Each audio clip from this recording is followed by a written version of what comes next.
हाय नमस्कार साथियों। मेरे पापा कहते थे कि 100 बोलतों को ना एक चुप हरा देते हैं। और आज जब मेरी उम्र करीबन 44 साल की हो गई है, उन बातों को आज समझ में आता है कि पापा क्यों कहते थे। देखिए, मेरी भी हैबिट जो है ना ज़्यादा बोलने की है। कई बार मेरे ज़ुबान से ऐसे शब्द निकल जाते हैं, या तो आवेश में आके, या मजाक के इरादे से, या किसी को मेरा हर्ट करने का किसी का मतलब नहीं होता था, या मेरा मतलब कभी भी किसी को हर्ट करने का नहीं हुआ। बट यार, आप ना कभी ऐसी बातें कह जाते हो क्योंकि वो आपके डीएनए में आ चुकी है। आप सोचते हो कि मैं ज़्यादा बोलूँगा तो मुझे ज़्यादा अटेंशन मिलेगा, लोग मुझे ज़्यादा पहचानेंगे। देखिए, ज़्यादा बोलना और एक नाप तोल के बोलने में बहुत फ़र्क होता है। यदि आप नाप तोल के बोलते हैं तो क्या होता है कि आपके शब्दों या आपके विचारों में वज़न होगा। यदि आप नाप तोल कर नहीं बोलेंगे तो आप हल्के समझे जाओगे। People will not take you seriously. Example ले लेते हैं। कितनी बार ऐसा हुआ है कि आप अपने बड़बोले के चक्कर में आप किसी के इंसल्ट कर देते हो, आप किसी के आंसू निकाल देते हो, और आपको रियलाइज नहीं होता कि आपने कुछ गलत कह दिया, क्योंकि आपके प्रैक्टिस में है ही नहीं। आप समझ रहे हो मेरी बात को? तो ज़्यादा बोलना कोई कोई रॉकेट साइंस नहीं है। आपको ये समझना पड़ेगा कि आपके शब्दों से किसी का दिल ना दुखे, ये आपको ध्यान में रखना चाहिए। चलो आगे बढ़ाते हैं इसे कि कम बोलने में कितनी भलाई है और कितना अच्छा हो सकता है। कभी कभी ना ज़्यादा बोलने से किसी की जान जा सकती है। चलिए मैं आपको समझाता हूँ कि ज़्यादा बोलने से आदमी को नुकसान हो सकता है। वो कभी कभी अपनी जान भी गंवा सकता है। तो जैसे तैसे करके मैं आपको एग्जांपल दूँ कि रशिया के अंदर एक एक्स प्रिजनर था जिसे मौत की सज़ा दे दी गई थी।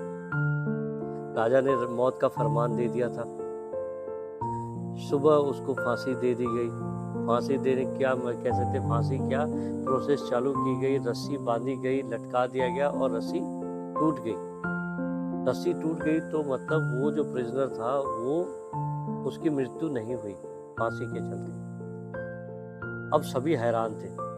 बट उन दिनों, जो आज से काफ़ी समय की बात है, ये उस समय यदि कुछ ऐसा होता था तो कहते थे कि ये भगवान की मर्जी है, और उस प्रिजनर को माफ़ी दे दी जाती थी। लेकिन आप समझिए कि उस भाई साहब को जब एक बार जीवन दान मिल गया, लोगों ने इसे भगवान का आदेश मानकर उसकी सजा को माफ़ी करने के लिए राजा को कही। ये बात दूत लेकर गया राजा के दरबार में। राजा ने राजा को पूरी घटना सुना दी, और घटना सुनने के बाद राजा भी बड़ा कुंठित हुआ, और बट उसने एक्सेप्ट कर ली कि चलो ये भगवान की मर्जी है, और इसको क्षमा दान कर देते हैं। तो जैसे ही वो सिग्नेचर करने वाला था या हस्ताक्षर करने वाला था माफ़ीनामे पे, सडनली उसके दिमाग में क्या आया, उसने ये कहा कि बताओ कि वहाँ हुआ क्या क्या था। तो संदेश वाहक जो था उसने पूरी घटनाक्रम को विस्तार से बताया राजा को, और उसने कहा, तब राजा ने पूछा, उसने कुछ कहा तो नहीं? तब जो संदेश वाहक था उसको याद आया। उसने कहा कि सर, जो प्रिजनर था उसने कहा कि रशिया को रस्सी तक बनाने नहीं आती जो फांसी भी लगा सके। रशिया को कुछ करना आता ही नहीं। राजा ये सुनकर आग बबूला हो गया। उसने फिर से क्या कहा, उसने कहा फांसी फिर से होगी, और इस बार ऐसी फांसी होगी कि उससे भी पता चले कि रशिया वाले फांसी का फंदा कैसे बनता। सुबह सुबह आदेश फरमान जारी हुआ, उसको फांसी दे दी गई, और उसे अपने बड़बोलेपन के वजह से अपनी जान गंवानी पड़ी। तो दोस्तों, मेरा कहने का मतलब है कि हर जगह आपको, जरूरी नहीं है कि आपको ज़्यादा बोलना चाहिए। आप सपोज किसी मीटिंग में जा रहे हैं and you are trying to just say space, बहुत ज़्यादा बोलने की कोशिश कर रहे हैं, तो आपको लोग ना बेवकूफ़ समझेंगे, क्योंकि आपके बातों में वो वजन नहीं होगी। आप जब तक सोच कर नहीं बोलेंगे, आप तो ये कर सकते हैं कि पूरी मीटिंग में जब सब बोल चुके होंगे तब आप अपना बोलेंगे, तो आप सबके आइडियाज़ लेके आप एक कॉन्क्रीट बातें कह पाएंगे जिसका कोई मतलब हो। यदि आप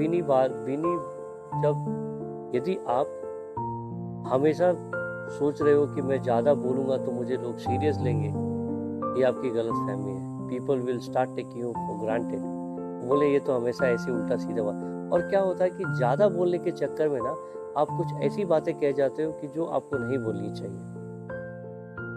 बहुत बार हो चुका है। फिर उससे आप लोग आपसे कतराने लगते हैं कि अरे यार ये तो ऐसे ही है, ऐसी ही फालतू बातें करता है। तो उसमें ना आपकी कोई बड़ाई नहीं है कि सपोज आप ज़्यादा बोलते हैं तो उसमें कोई आपकी बड़ाई नहीं है।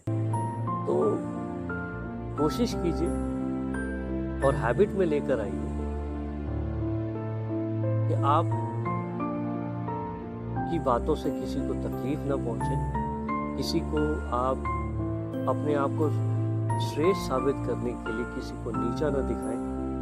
आपकी बातों को नाप तोल के मेजर करके बताएं, तभी क्या होगा कि आपको इम्पोर्टेंस दिया जाएगा। आपने आज तक देखा कि कोई ज़्यादा बोलता है उसको आज सीनियर लीडरशिप बनाया? नहीं।